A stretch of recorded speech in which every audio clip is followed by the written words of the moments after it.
Hello everyone, this is Fortune Editorji Biz Buzz, the fortnightly business show that gives you all the information and the in-depth analysis that you really need to keep in touch with what's happening. And great pleasure to welcome Rajiv Dubey, the editor-in-chief of Fortune India. It's going to be co-anchoring these shows with me from now onwards. Rajiv, welcome to Fortune India. Welcome to Biz Buzz. It's great to have you with us.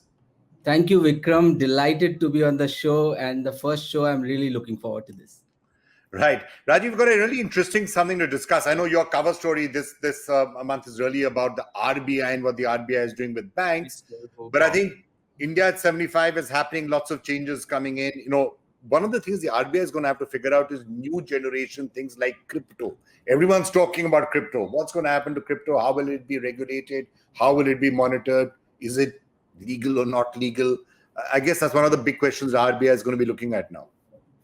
Yes, Vikram, and like you said, our cover story this time is about this tussle, this silent battle going on between the RBI and how they are regulating the private banks, curtailing their tenures, reducing their powers, and new committees and independent committees are being set up, which are being seen as the CEOs as something that is undermining their authority. And so this cover story is a very fascinating story which deals with this.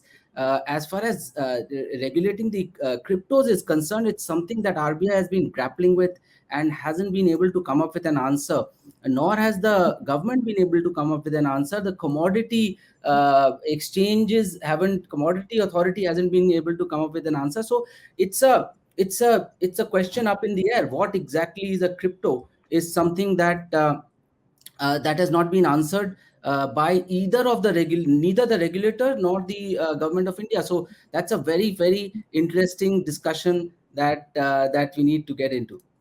Well, who better to talk to than Nischal Shetty, who's now joining us? WazirX, of course, is probably one of the largest and certainly one of the best known places where people can go in and buy and sell and trade in crypto. Nischal, it's a pleasure to have you with us on Fortune Editorji Biz Buzz. Can you just tell us first, just for our own understanding, maybe your own understanding is not perfect, everyone's somewhat unclear. What is the status? Is it legal? Is it not legal? Is it permitted? Is it not permitted? Can you buy? Can you not buy crypto? It's interesting because something like 50,000 crores apparently is already parked in cryptos. But what's the law? Look, I think, with anything new, any new technology that comes up, there's never something in law already, because that's what is innovation all about. Coming up with things we've never thought of or heard of. And cryptos falls into that bracket, which is it's new, it's innovative. It was never really some even say it was never really meant to be, because up to 10 years ago, it was impossible for someone to imagine that you could actually have digital scarcity, which is what blockchain and crypto enables. So technically, there is nothing in the legal books, either in India or in any other country, which governs crypto. But that does not make it illegal just because it does not exist in the legal framework today. So a better term to place this is unregulated. Just like the internet, when the internet launched, you didn't have any laws. Does that make the internet illegal? No, it's just unregulated.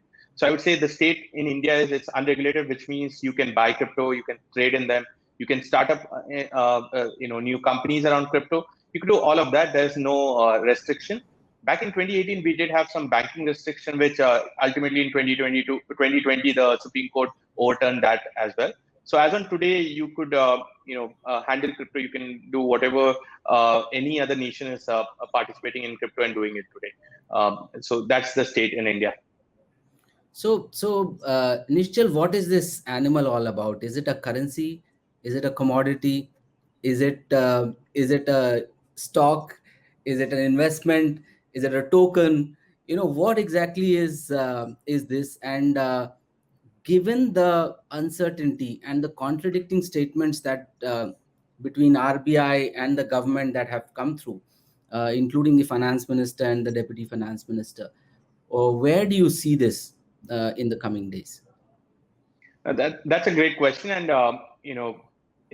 to answer it very in simple terms, it's all of that, all of what you said. It's there are cryptos that are commodities, there are cryptos that are assets, currencies, securities, utilities. A better mental model for anyone is it's a lot like the internet. The internet is all about information, and you could build a lot of use cases on top of it. When the internet started, it was all about just informational pages that you had, and slowly we moved to email, and then we moved to e-commerce. Then mobile came, and it started a brand new set of new products that were possible all on top of the internet. That's the same kind of thing that's happening for crypto. Crypto is just a network of value. The way internet is a network of information, crypto is a network of value. And on top of that, now people are building currency use cases, they're building utilities, they're building assets. There's also talk of can we digitalize all the securities, which is the stocks, into crypto, so that they can be more efficient. So it's about I can't give you one definition the way I can't define the internet. You have to pick every crypto and then say what is it. So for example, if you were to pick Bitcoin, for example, it's seen as a asset class, very similar to gold. It's not seen as a currency. Now, if you were to pick up a CBDC of a country, a central bank digital currency, that would fall under a currency. So it all depends on what it is. Just like you have websites with different use cases, you have crypto with different use cases. Nischal, okay, let me just sort of try and be devil's advocate out here, right? There is a difference. You can't say that crypto is the same as gold for the simple reason that no government is ever going to come out and say we're going to ban gold, or you can't hold it, or you can't do that. In the case of crypto, that always is a possibility. There's a lot of speculation. There's lots of fluctuations. Governments or the RBI or central banks may step in and saying, look, we're going to control this, or we're going to ban it, or we're going to regulate it because we're scared for what the volatility that investors are going through. There could be other things. They could say we don't want this to be coming in and competing with fiat currencies. There could be a third thing saying there's too much environmental damage that is being caused because, so much energy is going into mining Bitcoins or whatever it is. So there's a real risk that the governments could crack down on crypto in a manner that they would never crack down on gold. I think that's a good question, and that's something that is in the mind of a lot of people who are new to crypto. But I think the first part about gold, if I'm not wrong, in the early 19th century, I think the US government demanded that people return back all of their gold to the government. So it's happened in history where gold was not always the best store of value. People have had the governments confiscate that. And this happens in the early days of anything that's a new store of value. So by that argument, definitely there's always this thread that maybe this new asset class that is Bitcoin or any other crypto, maybe governments would want to or try to ban it, or they might want to suppress it. But here's the thing. The thing with, let's say Bitcoin is it's a global asset. So take the example of India, for example. If India decides, let's not allow people to participate. The problem is the rest of the world is already participating, and it's a new technology. So the rest of the world is going to go ahead while India stays behind. And we've seen what technology has done to us in the past. For the simple thing, the internet. If India did not participate, it does not mean that there's no innovation that will happen on the internet. It would have just meant that we would not have had the kind of startups we have in the country today. So the question for every government in the world is, do you want to compete with the rest of the governments, or do you want to stay behind in this new technology? And looking at our history, I don't think India would want to let go of an opportunity like crypto, which is a new technology that is now global in nature. And us being a software nation, one of the top 3 in the world, I don't think we would let go of an opportunity like that. So there are challenges around these whole, the whole crypto ecosystem. But I think those can be addressed not by ban, but more by a regulation, so that you're allowed to do as entrepreneurs the right things, and probably you stay away from things that the government is not comfortable with. I think that's a middle path that is possible in the future. So typically, Nischal, the regulations, especially regulators, are 2 steps behind any new business, new entity, new things coming up. In this case, it's shockingly some 7, 8, 9 years behind, right? Realistically, you from the statements that have come out, you get the drift of what the government is thinking, what different regulators are thinking. We know RBI, what it is thinking. We know what the finance minister has talked about. Realistically, what do you expect will be allowed, and what do you think will just not be allowed? Sure. I think the most important thing is, if you look at the current state of crypto regulation in India, while it feels like they are way behind, but the good thing is no large country at least has really come up with any formal regulation. So India still has a good chance to compete when it comes to regulation. Now, what should be allowed and what should not be, at least from the India context, and I believe India cannot simply just copy and paste, let's say, global regulatory frameworks around crypto. India will have to customize, because one is we have capital controls, we have a very different, more advanced banking system in the country. So I think payment use cases of crypto, that may not be something which is very, I would say, which is probably not going to be one of those top favorites with the regulators or the government. And that's fine, because our INR works beautifully with UPI and all the other protocols that exist. But the asset use cases and the utilities, which is where I think most of the startups in crypto today are innovating. I think that is something that India should be and will regulate and allow everyone to participate, because that's where you get the opportunity to build really amazing new startups. billion-dollar companies can be built out. So it's the utility and the asset space, I believe, where regulations will be favorable. Payments, I think, might not be like the top favorite for the government here. So you'd rather steer clear of the payments, cryptos as a currency, as exchanges and platforms. Why aren't you pushing harder on that front? Look, I think it's all need-based. Now, if you were to ask me in the local markets, the existing payment system that we have, UPI, for example, is 24/7. It does not matter what bank you are, you can plug into that same ecosystem, and it's instant. Now, can you replace that with something better? When it comes to crypto is not really free as such. You still, because of the nature of the blockchain, there is always a fee. Even if it is small, there is always a fee. So there itself, this becomes a less efficient system for the payment system that exists in our country today. So I would never recommend a lesser efficient system. But now if you flip this from a currency point of view, let's think of remittance. Now, remittance is where I would say cryptos come in really, really well, because the moment one of the stats, India gets about $40 to $50 billion in remittances every year. And this goes through a variety of banks to reach the families out here. And that's a slippage, which is value lost is about 7 to 8%, which means Indians on an average are losing $3 to $4 billion just to the banks that are intermediaries in this whole remittance space. You flip that and you get them to do the same transaction with crypto. What happens is someone staying anywhere abroad can instantly and quickly and almost very cheap send that money to their family out here. So I think those kind of use cases is where this will come in. But Nischal, so look, you're right. All countries are trying to figure out what to do. Some countries, El Salvador says it's a legal tender. US says it's a MSB. Canada says it's a commodity. Australia says it's an asset. Every country has its own implication.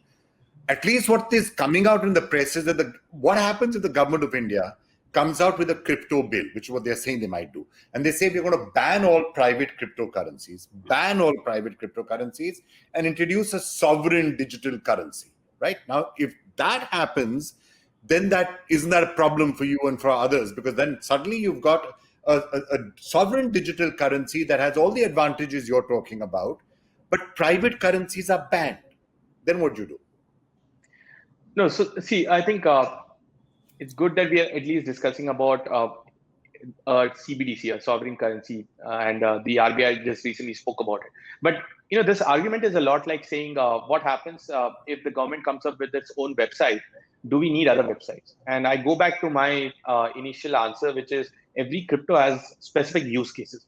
So maybe some use cases may not apply the moment you have a CBDC and it works, and that's great. But there are several other use cases, and I'll give you a simple example. If today I have to write a piece of code and deploy it on the Ethereum blockchain, for example, the only way I can do that is I need to use Ether. So what happens in a country where you say that you can't use any other crypto is no one can participate in the entire Ethereum blockchain ecosystem, and you can't have startups built on top of that. So I don't think this is a 0 or 1 where you have a CBDC of a country coming in and say that you can't use other crypto, because they have very separate use case. It's a lot like saying if Google comes in, what do we do? Can we have Uber or Ola operating? They're two different set of reasons why they were created. And that's the same thing with a CBDC versus, for example, an Ethereum or a Bitcoin. They're very separate use cases. Well, yes and no, in the sense that the government can say, and the government does say that, for example, the only 100% reliable. What you should do to get vaccinated, you have to go to a government website. You have to go to COVID. You can't do that. The government can say and does say that you can't go, I don't know, the dark web, for example, you can't go onto it. You can't do X, Y, Z. So it's not entirely out of the realm of possibility that the government does that. So I'm just sort of again trying to figure out. No, I think right. I see that's always a possibility. But I think one of the good thing is here's where we have to take a call and understand as an industry also we are doing something is what side will our government go, well, the India government. Now that's on one side you have like you rightly said, you have the US, EU region countries, UK, you have a lot of South Asian countries, Japan, South Korea, everyone who's working towards regulation and ensuring they have a thriving ecosystem in crypto. And on the other hand, you have a few countries like, let's say, for example, I think there's probably North Korea and a couple of other small nations which have tried to ban crypto and they do not allow their citizens. Now, the question is what side of the equation would India want to be and which group of countries would India want to be involved with? And I believe that regulation, the countries that are regulating all the large economies in the world is where India will go. But yeah, it's always an open-ended question till we don't get regulation, which is why as an industry, we're pushing for bringing in regulation so that there's more certainty and we don't have to really assume what the government would eventually bring up. And that'll I think help the ecosystem, the startup, because there is definite fear where a lot of entrepreneurs I've seen shying away from joining only because of the regulatory uncertainty. So I think you're right to say that there is a fear amongst a certain set, but that fear is reducing every year because in 2017 or in 2018, we did not have any information from our government. And this year we had a finance minister saying that India will not go for a blackout or anything. There will always be provisions for experimentation in crypto. So there's some clarity right now. So Nischal, where does this argument come from that you can do blockchains, but you can do without cryptocurrencies? Because you mentioned Ethereum, right? As a public blockchain or a public blockchain-based product, can it be done without cryptocurrencies? Because this argument we keep on hearing that blockchain is good, but cryptocurrencies are not good, and so let's have blockchain but don't have cryptocurrencies. Is it misplaced? Yeah, to be blunt, I can say on record that it's technically impossible for you to have a public blockchain without crypto. And the argument of blockchain, not crypto, which exists in some parts, is purely coming from a lack of understanding, I would say. To get a better clarity and to make a mental model for whoever's watching this, this is like saying that the intranet and the internet. Now, the intranet is a set of companies or a company within itself allowing access to its people, and internet is where anyone can access it. So a public blockchain is a lot like the internet where anyone can access, and a blockchain without crypto is a lot like the intranet. It's in the private domain. It really does not serve the public purpose. So that's the biggest difference, and which is why crypto is necessary, because without that you can't have a public blockchain. Nischal, if you had to give any advice, we've been discussing a lot on the government and regulation. Now, if you had to give advice to the small investor who's watching this and trying to, he's heard his friends say, oh, I made so much money on Bitcoin, I made so much money on that. In some cases, in other cases, he's hearing people saying that I was wiped out, right? Because that's the nature of the beast. It suddenly will shoot up, suddenly will come down. What would be your advice to the small investor? Treat it a bit like a highly volatile investment, so don't put all your money into it, only small amounts. What would be your advice? I think the first most important thing is keep a long-term vision. And the good thing is the long-term definition in crypto is 3 to 5 years. And I'm saying this because if you look at the last 7 to 8 years of Bitcoin, for example, it doesn't matter at what point you bought Bitcoin. If you held it for 3 years, you've always gained and really good returns. For example, in 2017 at the peak, it was at about maybe $18,000-$19,000. And even if you bought at that peak on that one day, as on today, you're still above 50%. A few months back, you were 3x. So it's a good, I would say, investment for a long-term perspective. But again, treat it as a high risk investment because it's still a new asset class and it's just 8 to 10 years old. The other important thing is don't just jump in. Start small. Start with maybe 500 or 1,000 rupees and just understand the entire cycle. Just because it's similar to buying and selling anything else does not mean it's the same, because it's a very highly volatile market. So start small and then go in and spend more. And I think the third most important thing is look at what this is. A lot of investors, the biggest mistake they do is they say, okay, Bitcoin is expensive. Let me go and buy this other new coin, which is cheap. Just because something is valued highly does not mean something which is low value will also reach that scale. So what you need to look at is, why is this new crypto being built? What is the idea behind it? Who are the people backing it? So you need to do some research before you go in. A lot of first timers we've seen is they just want to sort of like picking a candy. They just want to see some names and think that, oh, these are low value coins, let me buy, they'll be the next Bitcoin. That's not going to happen. There's only one Bitcoin. The other tokens that exist, they have specific use cases. So you'll have to learn about them and then only invest. So Nischal, what is the, what can you tell the investors about assurances in terms of what to expect? You own a platform. There are 340 of you, right, in the market, and people are investing. What can you tell them what's going on in terms of, do we have a window on the into the bill? Do we know what is in what is being talked, what is being discussed with the government? Do we know the general drift? Which way is it going to go? So I don't think there's any straight information available on this, but I could say from how the industry has been progressing the last 3 years, for example, 3 to 4 years, is in 2018, we had about 4 million to 5 million people in crypto in India. That's about 40 lakh, 50 lakh people.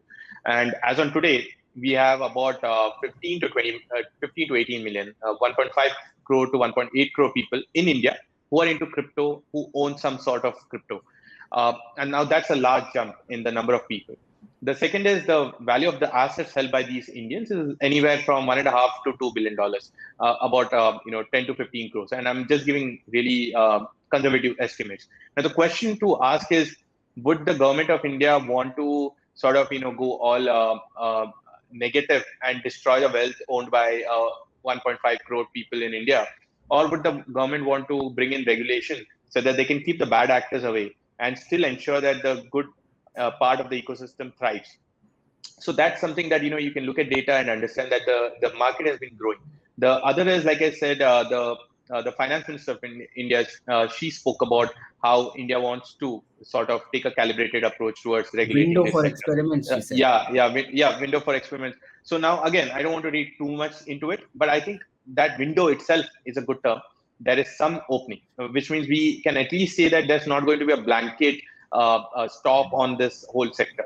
Now we have to work towards this. It's a function of just working towards it, so that the regulators, the government, everyone understands how you can. And we do this a lot. We've been working with a lot of law enforcement, where when they start, they have very little understanding. It's sort of a black box for them. So as an industry, also we've been trying to push more education, so that you understand that there are ways to tackle the negative or the side effects of this technology, just like you can tackle the side effects in, let's say, the internet. And at the same time, you can ensure that the good actors and the good ecosystem can thrive. So there is a middle path. And I think that's what we are educating everyone around. Right, Nischal, I think we are flat out of time, unless Rajiv has another question. It's been great to have you joining us, and I think it's going to be really interesting times ahead. Are you biting your fingernails a little bit, seeing which way this is all going to pan out? Because, or are you fairly relaxed and comfortable? No, I think over the year, if you spend 6 to 12 months in crypto, you're open for anything. It's a very dynamic market. Things change. There's always good news and bad news, and the markets sway according to that. But in the long term, I believe the technology. So I think it's all going to turn out well. It's just some hardships on the way, which we'll have to just work on education and just promoting the understanding and knowledge of this technology. That's all that we are doing right now. All right. Nischal Shetty of WazirX, thank you so much for joining us. Thanks a lot. Thank you, Nischal. Thank you.